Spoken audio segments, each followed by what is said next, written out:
एक भली और आदर्श पत्नी के गुण। बाइबल बताती है उसका मूल्य तो मुंगे से भी कहीं बढ़कर है।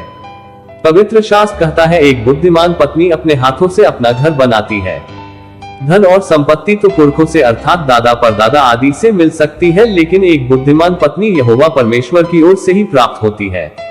आइए देखें वे गुण जो आदर्श पत्नी में होते हैं। एक आदर्श पत्नी विश्वास योग्य होती है। पति हो या पत्नी, विश्वास योग्यता सर्वोच्च गुण है जिसके बिना बाकी सारे गुण किसी काम के नहीं। नीति वचन का लिखने वाला बड़ी खूबसूरती से लिखता है कि एक भली पत्नी अनमोल है, बेशकीमती है, क्योंकि उसके पति के मन में उसके प्रति विश्वास रहता है। नीति वचन 31 वचन 10। परमेश्वर का भय मानने वाली स्त्री अपने घर के प्रति और अपने पति के प्रति विश्वास रहती है, चाहे उसका पति सामने हो या न हो। हर परिस्थिति में विश्वास ही सच्चे रिश्ते की बुनियाद है। एक चरित्रवान स्त्री अपने अविश्वासी पति को भी जीतकर उसे विश्वास में ला सकती है। एक पत्रस 3 वचन 1 से 3। एक आदर्श पत्नी अपने पति का आदर करती है। वो अपने पति की कमियों या गलतियों के विषय में किसी के सामने चर्चा नहीं करती, लेकिन जानती है इसे प्रेम से और आदर देकर प्रार्थना के साथ सुधारा जा सकता है, और किसी भी रीति से आदर को कम नहीं करती। ऐसी पत्नी देर सवेर ही सही लेकिन अपने पति के दिल को जीत लेती है। वो न केवल अपने पति का बल्कि उसके सास ससुर का और पति से जुड़े सभी लोगों का आदर करती है। वो पति को अपना सिर मानती है जिस प्रकार यीशु मसीह कलीसिया का सिर है। इफिसियों 5 वचन 22 और 23। और इस प्रकार दोनों सम्मानित होते हैं। एक आदर्श पत्नी अपने पति के लिए सच्चा सहायक होती है।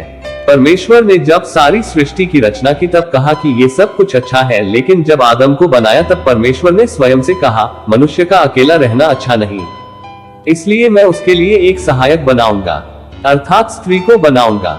हर एक पुरुष को एक सहायक की आवश्यकता है।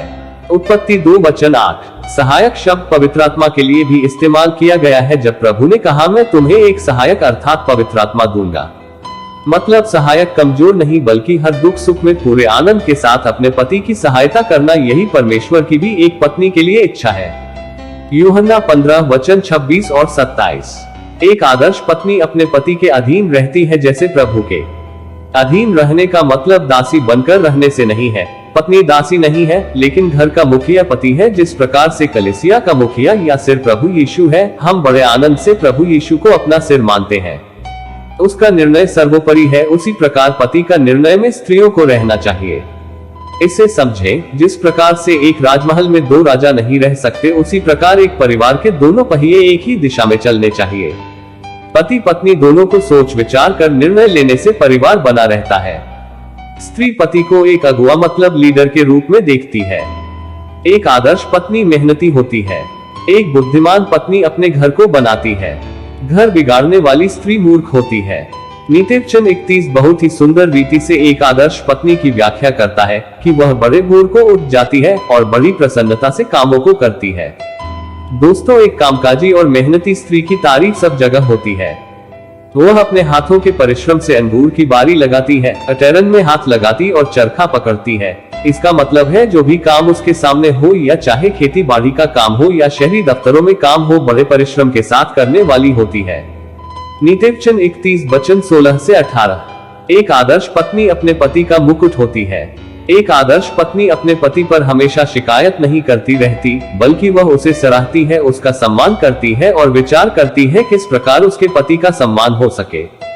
जो लोग पत्नी को गुलाम या पैर की जूती समझते हैं वह गलत सोचते हैं। वो गुलाम या पैर की जूती नहीं, बल्कि बाइबल बताती है पत्नी पति के सिर का मुकुट होती है। वो अपने पति से संग संग एक समूह या टीम के जैसे काम करती है। एक टीम में कोई बड़ा या छोटा नहीं होता। यदि टीम का साथी हार रहा है, मतलब पूरी की पूरी टीम हार रही है। समाज में पति की हार पत्नी की भी हार है, लेकिन पति की जीत पत्नी की भी जीत है। ऐसे घरों के बच्चे भी बुद्धिमान होते हैं क्योंकि वे देखकर सीखते हैं। एक आदर्श पत्नी धन के विषय में भी बुद्धिमान होती है। एक बुद्धिमान स्त्री पैसों के रखरखाव अर्थात बचत और सदुपयोग के विषय में अच्छी जानकारी रखती है। सभी दिन समान नहीं होते, लेकिन पैसों के विषय में जानकारी हमेशा लाभदायक होती है। कैसे इसे बचाया जाए और कहां सावधानी से और बुद्धिमानी से निवेश किया जाए। नीतिवचन 31 वचन 18 में लिखा है, ऐसी स्त्री किसी खेत के विषय में सोच विचार करती है, अर्थात एक नए और अतिरिक्त आय के विषय में सोचती है और उस खेत को खरीद लेती है और उसमें मेहनत करती है। और इसी कारण उसे लाभ की घटी नहीं होती। मतलब वो जानती है लाभ केवल व्यापार में मिलता है, नौकरी में तनख्वाह मिलती है।